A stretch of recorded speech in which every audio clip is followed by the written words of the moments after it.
YS Jaganmohan Reddy గారి నాయకత్వంలో YSR Congress party 5 సంవత్సరాలు పరిపాలన చేసింది. ఈ 5 సంవత్సరాల్లో సంక్షేమం, అభివృద్ధి, ట్రాన్స్పరెన్సీ, ప్రజల యొక్క కొనుగోలు శక్తి, రెవెన్యూ ఆదాయం, మూలధనం పెట్టుబడి ఈ రంగాల్లో చాలా ట్రాన్స్పరెంట్గా పరిపాలన సాగింది. రాష్ట్రం అభివృద్ధి చెందింది. ఈ సంవత్సర కాలంలో చంద్రబాబు నాయుడు గారి పరిపాలన చూస్తే ఎవ్వరికైనా బాధ కలిగేటటువంటి పరిస్థితి ఏర్పడతా ఉంది. చంద్రబాబు నాయుడు గారి ఎన్నికలకు ముందు అనేక రకాలైన మాటలు చెప్పారు. ఆదాయాలు సృష్టిస్తా అన్నాడు, సంపద సృష్టిస్తానన్నాడు, ప్రజలకు ఆదాయాలు పెంచడంతో పాటు రాష్ట్రాన్ని అన్ని రంగాల్లో అభివృద్ధి చెందేస్తాను, సంక్షేమ కార్యక్రమాలు ఇచ్చేస్తాను అని అనేకమైన గొప్ప విషయాలు చెప్పి నమ్మించాడు. సంవత్సరం అయింది అధికారంలోకి వచ్చి. ఇవాళ రాష్ట్ర పరిస్థితి చూస్తే దయనీయమైన స్థితికి నెట్టబడతా ఉంది. తిరోగమనంలో రాష్ట్రం వెనక్కి వెళ్తూ ఉంది. చంద్రబాబు నాయుడు గారు వచ్చిన దగ్గర నుంచి జగన్మోహన్ రెడ్డి గారి మీద ఏం బురద జల్లుదాం, ఆయన ఏ విధంగా వ్యక్తిగత హననాన్ని చేద్దాం, జగన్మోహన్ రెడ్డి గారి రాజకీయ పార్టీకి సంబంధించినటువంటి వ్యక్తుల మీద ఏ విధంగా క్రిమినల్ కేసులు పెడదాం, వేధిస్తాం, జగన్మోహన్ రెడ్డి గారు చుట్టుపక్కల ఉన్న వారి మీద లేనిపోని కేసులు పెట్టి ఆ కేసుల్లో విరికించి వేధించి భయపెడదాం అనే ఒక రెడ్ బుక్ రాజ్యాంగాన్ని ఆయన అమలు చేస్తున్నాడు. సమయం అంతా, శ్రమంతా, సామర్థ్యం అంతా చంద్రబాబు నాయుడు గారు దీని మీదే ఉపయోగిస్తున్నాడు తప్ప రాష్ట్రం అభివృద్ధి గురించి కానీ, సంక్షేమం గురించి కానీ, ప్రజల యొక్క బాగోగుల గురించి కానీ ఆలోచించే పరిస్థితే లేనటువంటి ఒక దౌర్భాగ్యమైనటువంటి పాలన చంద్రబాబు నాయుడు గారు కొనసాగించేటటువంటి కార్యక్రమం ఇవాళ చేస్తున్నాడు. ఇవాళ మనం చూస్తే ఎంత దుర్మార్గం అంటే, బాలాజీ గోవిందప్ప అరెస్ట్ చేశారు మైసూరులో. చంద్రబాబు నాయుడు గారి ప్రభుత్వం కోర్టులో హాజరుపరిచారు, రిమాండ్లోకి వెళ్ళారు. ఎందుకు అరెస్ట్ చేయాలి ఆయన్ని? ఆయన ఎవరు? ఆయన ఏమైనా రాజకీయ నాయకుడా? ఆయన ఒక చార్టర్డ్ అకౌంటెంట్. అంతేకాదు, ఒక కంపెనీకి, అంటే వరల్డ్ వైడ్ కంపెనీకి, యూరప్లోనే బ్రహ్మాండమైనటువంటి కంపెనీకి, వికాట్కి ఆయన ఫుల్ టైం ఫైనాన్స్ సెక్రటరీ. ఈ వికాట్ కంపెనీ గురించి 2 మాటలు ఇక్కడ మీకు చెప్పాలి. ఇది 165 సంవత్సరాల క్రితం ప్రారంభించబడినటువంటి ఒక సిమెంట్ కంపెనీ. యూరప్లోనే యూరప్ మొత్తంలో బ్రహ్మాండంగా పేరు ప్రఖ్యాతులు గాంచినటువంటి కంపెనీ ఇది. 1867లో ఈ కంపెనీని ప్రారంభించారు. దీనిలో 10,000 మంది ఉద్యోగులు పనిచేస్తున్నారు. 2024లో దీని సిమెంట్ అమ్మకాలు ఎంతో తెలుసా?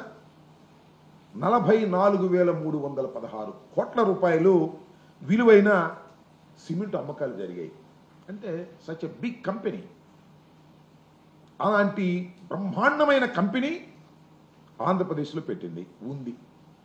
ఆంధ్రప్రదేశ్లో ఎందుకుంది? మీ అందరికీ గుర్తు చేస్తా, చాలా మందికి తెలుసు.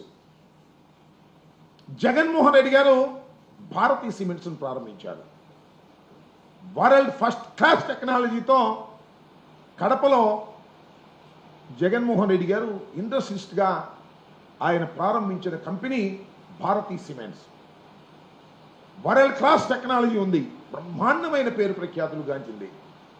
దాన్ని 2010లో ఈ వికాట్ కంపెనీ టేక్ ఓవర్ చేసింది. అంటే మొత్తం టోటల్ మేనేజ్మెంట్ వాళ్ళదే. 51% వాళ్ళు టేక్ ఓవర్ చేశారు. ఆ వికాట్ కంపెనీకి ఈ Balaji Govindappa finance secretary, full time finance secretary. ఇది ఆయన చేసిన పాపం. ఆయనకి ఏం సంబంధం అండి? నాకు అర్థం కాలే. లిక్కర్ స్కామ్ అంట. అసలు స్కామే లేదు. లిక్కర్ స్కామ్ లేనిపోని స్కామ్ను సృష్టించి ఇండస్ట్రీస్ని భయపెట్టాలనేటువంటి కార్యక్రమం. ఆయన్ని అన్యాయంగా అరెస్ట్ చేసి ఆయన తీసుకొచ్చి వాళ్ళ విజయవాడ జైల్లో పెట్టేటటువంటి కార్యక్రమం చేస్తున్నారు.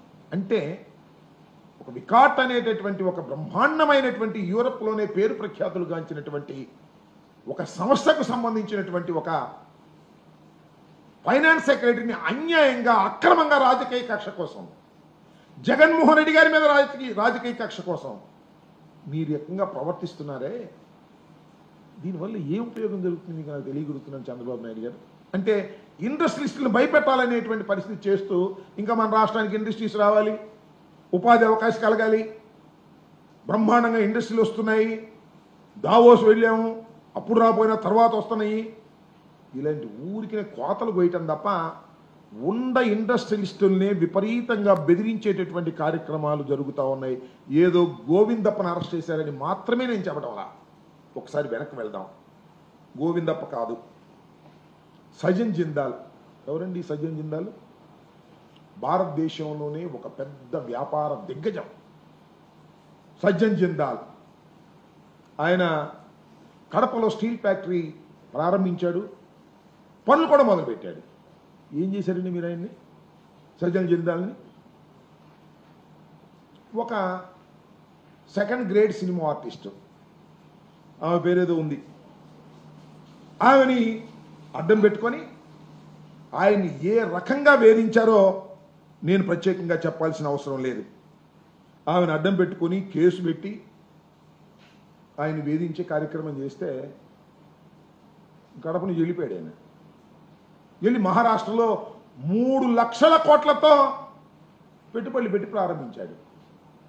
ఆ కేసులో మీరు ఏ విధంగా ఒక హీరోయిన్ అని చెప్పబడే ఆమెని, బాంబేకి సంబంధించిన ఆమెని అడ్డం పెట్టి కేసు పెట్టి, ఒక పక్కన సజ్జన్ జిందాల్ లాంటి వారిని బెదిరించే కార్యక్రమం, భయపెట్టే కార్యక్రమం, వారిని వేధించే కార్యక్రమం, దానితో పాటు 3 ఐపీఎస్ ఆఫీసర్లు, ఇండియన్ పోలీస్ సర్వీస్లో ఉన్నటువంటి 3 ఐపీఎస్ ఆఫీసర్ని సస్పెండ్ చేశారు.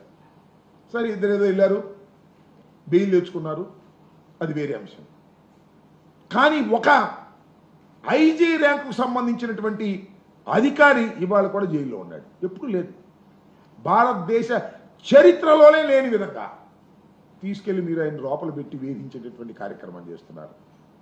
ఒకవైపున వికాట్కు సంబంధించినటువంటి ఫైనాన్స్ సెక్రటరీని అరెస్ట్ చేస్తారు, సజ్జన్ జిందాల్ని లేనిపోని కేసులు పెట్టి వేధించి ఆయన ఇక్కడి నుంచి లేకోకుండా చేస్తారు. ఈ విధంగా ఇండస్ట్రియలిస్టుల మీద, జగన్మోహన్ రెడ్డి గారి మీద కోపంతోనో, వైఎస్ఆర్ కాంగ్రెస్ పార్టీ మీద కోపంతోనో, మళ్ళా వైఎస్ఆర్ కాంగ్రెస్ పార్టీ అధికారంలోకి వస్తుందనే భయంతోనో మీరు ఇండస్ట్రియలిస్టుల మీద ఈ రకమైన దాడులు చేసేటటువంటి కార్యక్రమం చేస్తున్నారు. ఒక విధంగా కక్షపూరితంగా అలా చేస్తుంటే మీ కూటమి ఎమ్మెల్యేలు, కూటమి మంత్రులు ఇండస్ట్రియలిస్టుల మీద దాడులు చేసి డబ్బులు తీసుకునే కార్యక్రమం. చందాలు కాదు, చందాలు అయితే పర్లేదు, చందాలు అంటే వాళ్ళు ప్రేమతో ఇచ్చేయి. రౌడీ మావుళ్ళు. ఎంత దుర్మార్గం అండి.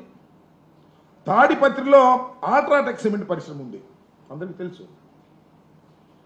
ఏం జరుగుతుందండి దానిలో? మీ బీజేపీ కూటమి ఎమ్మెల్యే గారు మీకు అప్పుడు మంత్రిగా చేశారు, ఆదినారాయణ రెడ్డి గారు. అల్ట్రాటెక్ సిమెంట్ని పరిశ్రమ మీద ఫిర్యాదులు చేశారు. ఎందుకే ఫిర్యాదులు? ఏమైనా అన్యాయం జరుగుతుందా? కాదు, కప్పం కట్టలేదని, డబ్బులు ఇవ్వలేదని, రౌడీ మామూలు ఇవ్వలేదని, దాని మీద ఒక సిఐ నరేష్ బాబు అనే అతన్ని అడ్డం పెట్టుకొని వారికి సప్లై చేస్తున్న ముడి సరుకుని సప్లై చేస్తున్నటువంటి ట్రాన్స్పోర్ట్కి సంబంధించినటువంటి వారి మీద సీజ్ చేశాడు. సీజ్ చేస్తే ఏం చేస్తారు? ట్రాన్స్పోర్ట్ చేసేవారు వేరే ఉంటారు. అవి సీజ్ చేస్తే ఏం చేస్తారు ట్రాన్స్పోర్ట్ అధికారులు? ఆ ప్రైవేట్ కంపెనీ ట్రాన్స్పోర్ట్ చేయటంలా, సప్లై లేదు. సప్లై లేకపోతే ఏమైంది? తాడిపత్రి అల్ట్రాటెక్ సిమెంట్ ఫ్యాక్టరీ మూసివేసేటటువంటి పరిస్థితికి వచ్చేసింది. ఓ పక్కనేమో మేక్ ఇన్ ఇండియా, మన దేశంలో అద్భుతమైనటువంటి ఉత్పత్తులు జరగాలనేమో ప్రధానమంత్రి గారు చెబుతాడు. ఆ ప్రధానమంత్రి గారి కూటమికి సంబంధించినటువంటి నారాయణ రెడ్డి గారేమో, నాకు రౌడీ మామూలు ఇవ్వందే, మేము మీకు సప్లై చేయలేము, సప్లై చేస్తే ఊరుకోము, నా పోలీస్ అధికారులను పంపించి మిమ్మల్ని వేటాడిస్తాము, మీ ఎవరైతే ట్రాన్స్పోర్ట్ చేస్తున్నారో ఆ కంపెనీల మీద దాడి చేయించుతాము, మీకు ట్రాన్స్పోర్ట్ రాదు ముడి సరుకు, దాంతో మీరు మూసుకోవాల్సిందే ఫ్యాక్టరీ అనేటువంటి పరిస్థితితో బెదిరించి వాళ్ళ దగ్గర డబ్బులు కాజేయాలనేటువంటి పరిస్థితికి మీరు వస్తున్నారంటే ఎట్లా వస్తాయి ఇండస్ట్రీస్? నాకు తెలియదు. ఉన్న ఇండస్ట్రీస్ పోవడం తప్ప ఎట్లా వచ్చేటటువంటి కార్యక్రమం వస్తుందని చెప్పమని అడుగుతా ఉన్నాను. అంతేకాదు, ఆదాని హైడ్రో పవర్, ఇది గండికోటకు సంబంధించి ఆ రిజర్వాయర్లో ఆ హైడ్రో పవర్ చేసుకునేటువంటి కంపెనీ మీద మళ్ళీ ఆదినారాయణ రెడ్డి గారే ఆయన సోదరులు ఆ వర్క్లన్నీ మాకేవ్వండి, ఇంకోటికి ఇస్తే మేము ఒప్పుకోం అని డైరెక్ట్గా వాళ్ళ ఆఫీసుల మీద దాడి చేశారండి. ధ్వంసం చేశారు. మాట్లాడిన వాళ్ళు లేడు. పోలీసులు నీకు అనుకూలంగా ఉంటారు, ఆ ఇండస్ట్రీకి అనుకూలంగా ఉండరు. డబ్బులు ఇస్తే సెటిల్ చేసుకుంటావు. ఏమిటి అన్యాయం? ఇలాంటి దుర్మార్గమైనటువంటి కార్యక్రమాలు ఆంధ్రప్రదేశ్లో ఏ ఇండస్ట్రీ ఉన్నా ఆ ఇండస్ట్రీ కూటమి ఎమ్మెల్యేలకో కూటమికో కప్పం చెల్లించకపోతే నీ ఇండస్ట్రీ జరగదు అనేటువంటి పద్ధతుల్లో మీరు వ్యవహరిస్తున్నారే. అక్కడ దాకా ఎందుకు పల్నాడు రండి. పల్నాడులో గురజాల్లో ఎరపతినేని శ్రీనివాస్ గారు ఉన్నాడు, ఒక ఆయన ఎమ్మెల్యే గారు. భవ్య సిమెంటు, చెట్టినాడు సిమెంటు ఉన్నాయి. వాళ్ళు కప్పం కట్టలేదంట, డబ్బులు ఇవ్వలేదంట. మేము ఎలక్షన్లో ఖర్చు పెట్టాం, ఆ డబ్బులన్నీ మీరు ఇవ్వండి అంటారు. ఆ ఎలక్షన్లో ఖర్చు పెట్టాం, ఆ డబ్బులన్నీ మీరు ఇవ్వండి, ఇస్తేనే మీ ఫ్యాక్టరీలు నడుస్తాయి, లేకపోతే నడవు.